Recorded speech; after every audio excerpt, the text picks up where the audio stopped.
Japão, um lugar de tradição e belas paisagens, mas também um lugar que esconde histórias sombrias. Nas sombras dos templos, nos corredores vazios das escolas e nas trilhas de florestas esquecidas. As lendas japonesas não são apenas histórias para assustar crianças, elas são memórias, avisos, ecos de um passado onde os vivos e os mortos dividiam o mesmo espaço, e às vezes ainda divide. Hoje você vai conhecer as 10 lendas mais sombrias do Japão. O meu nome é Derek e seja bem-vindo ao meu canal. Tokaido Yutsuya Kaiden, a maldição de Oiwa. Em meio às sombras do Japão feudal, onde a honra era mais valiosa que a vida, nasceu uma das maldições mais temidas de todos os tempos. Esta é a história de Oiwa, a mulher que foi traída, desfigurada e assassinada pelo homem que amava, e que voltou dos mortos para se vingar. No século 17, durante o período Edo, existiu uma mulher chamada Oiwa.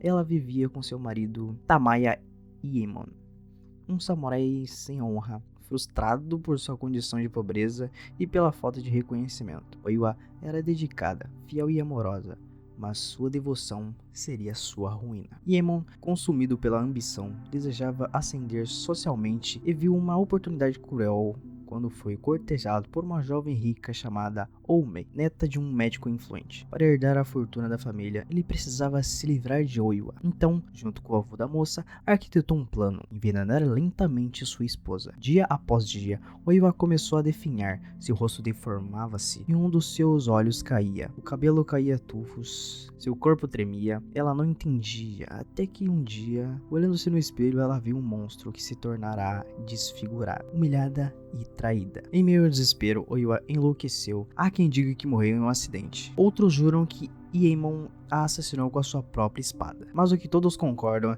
é que ela morreu odiando aqueles que um dia amou. E foi esse ódio que a trouxe de volta. Na noite seguinte ao enterro, Iemon começou a ouvir sussurros, sentir-se observado, e então viu o rosto deformado de Oiwa, surgindo em lanternas, reflexos e rostos alheios. A cada dia, ela estava mais próxima, mais presente, mais real. O homem morreu horrivelmente envenenada. O avô enlouqueceu e Iemon foi perseguido até a loucura.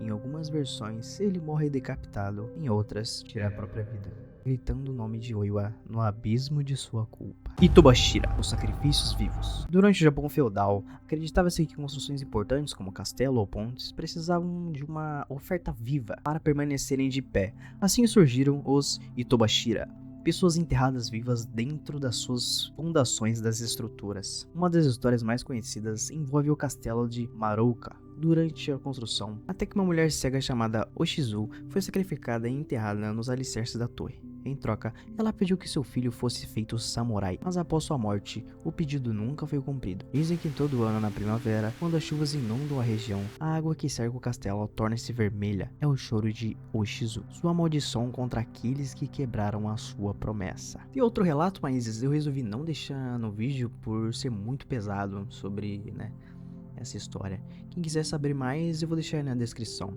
Fechou? No Perabu, o sem rosto. Imagine caminhar por uma trilha silenciosa à noite. Você encontra um monge sentado à beira da estrada. Ele se vira para você e não tem rosto, nem olhos, nem boca, apenas pele lisa e pálida. Muitas vítimas relatam que ele aparece como alguém conhecido, um amigo, um parente, um estranho amigável, mas quando ele olha novamente, o rosto sumiu. A única coisa que ele faz é encarar você com nada, um silêncio que grita mais que qualquer som. Não se sabe o que ele quer, que quem o vê sente como se a sua própria identidade começasse a desaparecer pouco a pouco. A lenda do Noperabu tem raízes nos contos orais do período Edo, entre 1603 a 1868, sendo registrada por Lafcadio Hearn, um escritor irlandês que viveu no Japão e documentou várias histórias tradicionais em sua obra Kawaidan, Histórias e Estudos de Coisas Estranhas, em 1904. Numa das versões mais conhecidas, o pescador vai até o lago proibido e encontra uma mulher chorando. Ele se aproxima, tenta ajudá-la, e então ela vira para ele, revelando seu rosto sem traços humanos. Assustado, ele corre para casa e conta tudo para a esposa, mas quando ela se vira, também está sem rosto. Ainda hoje, relatos surgem de pessoas que dizem ter visto figuras com um rosto liso em ruas desertas de Tóquio, em estações de trens vazias, ou até mesmo em seus sonhos. Há quem diga que filmagens de segurança capturaram figuras sem rostos por breves segundos. Em vídeos na internet, surgem com testemunhos assustadores, mas nenhuma explicação lógica foi dada. Jorogumo, a Mulher-Aranha. Jorogumo, significa literalmente mulher tecedeira. É uma yokai do folclore japonês, que assume a forma de uma mulher linda e sedutora, mas que na verdade é uma aranha monstruosa com habilidades mágicas. Segundo as lendas, quando uma aranha Orb Weaver vive por mais de 400 anos, ela adquire poderes sobrenaturais, podendo se transformar em humana. Essa entidade atrai homens solitários, especialmente guerreiros, viajantes e monges, e os seduz. Depois, quando estão em transe, ela revela sua verdadeira forma e os envolve em teias para devorá-los vivos. Um dos contos mais famosos acontece na cachoeira de Jorenotaki, na província de Shizuoka. Diz-se que uma linda mulher morava perto da queda d'água. Ela atraía viajantes com sua beleza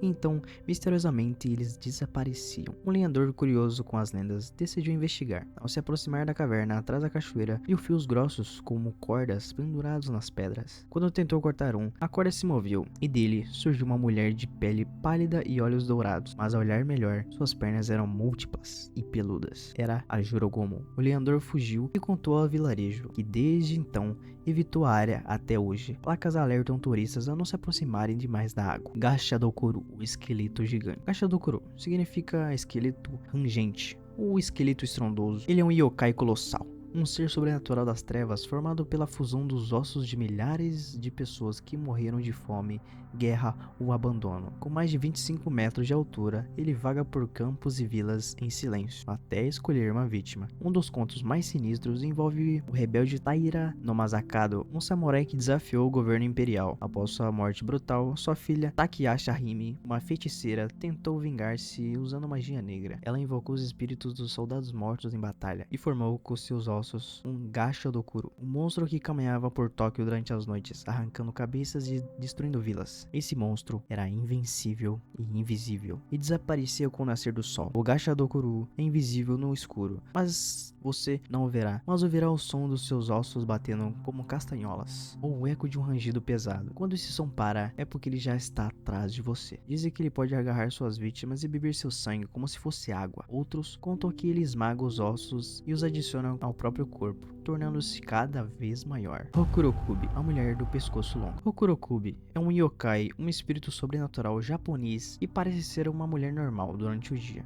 mas à noite revela sua maldição. Seu pescoço alongado sobrenaturalmente, às vezes por metros, permitindo que ela espreite por portas, janelas ou até se alimente de energia vital. Existem dois tipos de Rokurokubi: a verdadeira, cujo pescoço se estica, e a Nukekubi, cuja cabeça se desprende completamente e voa à noite. Ambas são temidas no Japão feudal, onde se diziam que elas viviam entre humanos, escondidas, e só se revelam quando ninguém mais podia ver. A Rokurokubi aparece em registros do período Edo, de 1603 a 1868, frequentemente descrita em livros de yokai, como os de Toriyama Sekien. Mas as raízes do mito podem ser ainda mais antigas, ligadas a mulheres que quebravam votos budistas, sendo punidas por sua desobediência, ou espíritos impuros, presos entre mundos dos vivos e dos mortos. Elas eram muitas vezes ex-esposas, concumbidas ou criadas, e levavam uma vida comum, até a maldição se manifestar. Um conto antigo fala de um samurai que se hospedou numa pousada remota. A dona era gentil, bela e discreta, mas naquela noite ele acordou com um barulho estranho. Ao espiar pela fresta da porta, viu algo que jamais esqueceria. O corpo de uma mulher estava dormindo. A seu pescoço estendido serpenteava pelo corredor, com os olhos arregalados e língua para fora, espreitando os quartos dos hóspedes. O samurai fugiu pela janela. Na manhã seguinte, quando voltou com os aldeões, a pousada havia sumido. Akamanto, o espírito do banheiro. Akamanto significa capa vermelha em japonês. Ele é um espírito urbano que assombra banheiros escolares, especialmente o último box dos banheiros femininos. Não me pergunte por que os banheiros femininos, mas daí. Segundo a lenda, ele se manifesta como um homem elegante de capa vermelha, máscara branca e às vezes com chapéu. Ele surge silenciosamente quando a pessoa está mais vulnerável, sentada no vaso, sozinha, com a porta trancada. Então ele pergunta: "Você quer papel vermelho? E aí que o jogo mortal começa. Akamanto surgiu como uma lenda urbana entre os anos 1930 e 1950, época em que escolas públicas do Japão começavam a adotar banheiros internos de azulejo. Crianças começaram a relatar que uma figura misteriosa surgia no último box fazendo perguntas e desaparecendo. Com o tempo, a história se espalhou pelas escolas do país, ganhando variações, mas o terror sempre era o mesmo: o espírito de alguém que morreu no banheiro e nunca foi enterrado. Alguns acreditam que ele foi um um estudante isolado, vítima de bullying, mas ninguém sabe ao certo quem ele foi. Em várias escolas japonesas, banheiros internos foram lacrados por causa do pânico. Professores relatam alunos chorando, dizendo que alguém os observava. Em 1988, numa escola de Osaka, 3 alunos desapareceram no banheiro e as portas foram trancadas até hoje. A mídia abafou o caso. Alguns relatos atuais surgem na internet. Câmeras de celular captando sussurros vindos da última cabine, fotos com um homem de capa ao fundo que não estava lá na hora, e adolescentes que desapareceram após brincarem com a lenda. Yukiona,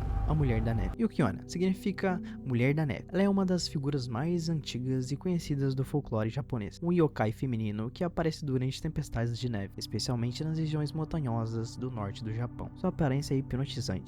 Pele branca com porcelana, cabelos negros e longos, que contrastavam com a neve. Um kimono branco, às vezes flutuando ao vento, e olhos frios, vazios de compaixão. Ela não deixa pegadas, flutua sobre o chão gelado e desaparece com o nascer do sol. A Yukiona aparece para viajantes perdidos ou homens solitários. Ela os seduz com beleza, oferece abrigo e então os congela até a morte. Em outras versões, suga lentamente a força vital, deixando o corpo da vítima pálido, gelado, como se nunca tivesse vivido. Se for rejeitada ou contrariada, pode soprar uma névoa gelada nos pulmões da vítima, ou simplesmente sumir, levando a alma com ela. Sua origem é registrada desde o período Muromachi, em 1386 a 1573, com variações nas regiões de Aomori, Akita, Niigata e Nagano. Mas foi o escritor Lafcadio Hearn, em seu livro Kawaidan, Histórias e Estudos de Coisas Estranhas, de 1904, que eternizou a história para o mundo. Pessoas em áreas rurais ainda contam histórias de sons femininos em florestas cobertas de neve, pegadas que desaparecem no meio do caminho, e mulheres sem sombra ou pegada pedindo ajuda apenas para sumir segundos depois. Há registro de turistas que afirmam ter visto uma figura branca flutuando durante as nevascas, principalmente em trilhas abandonadas ou estradas fechadas por gelo. Tek-Tek,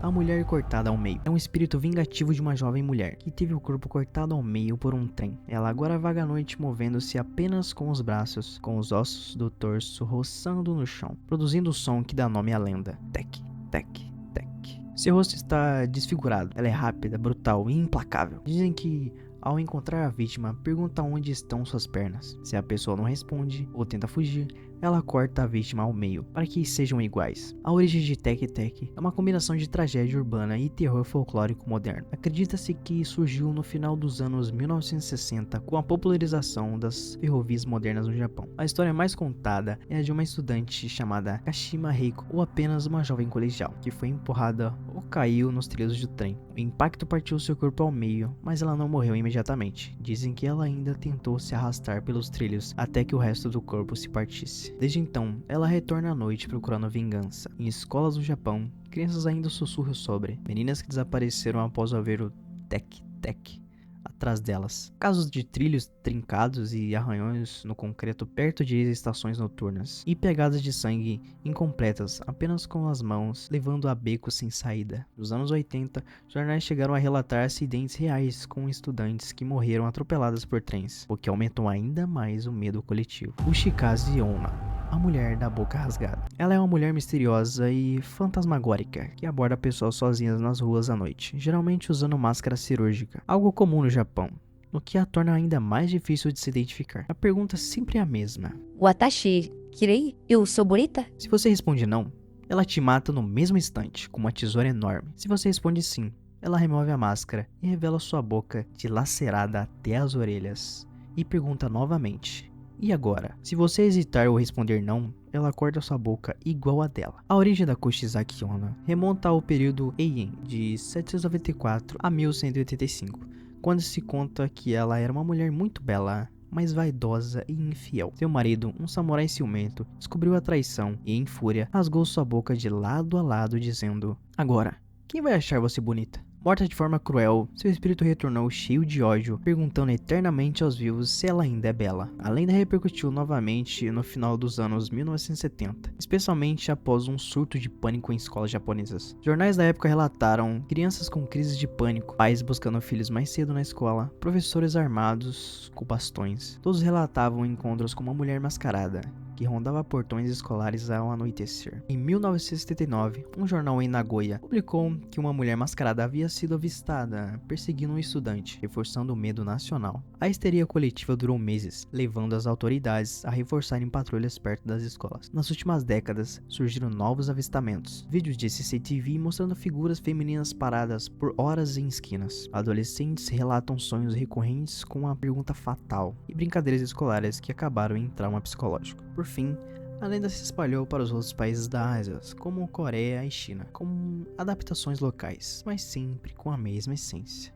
Meus amigos, o Japão não é só uma terra de beleza e tradições, mas também tem suas sombras escondidas. Se você curtiu, deixa o like e se inscreve para não perder mais vídeos como esse. Esse é o primeiro vídeo do canal, então espero que tenha ficado bom. Se você realmente curtiu, deixa aí embaixo nos comentários. E até o próximo vídeo. Valeu!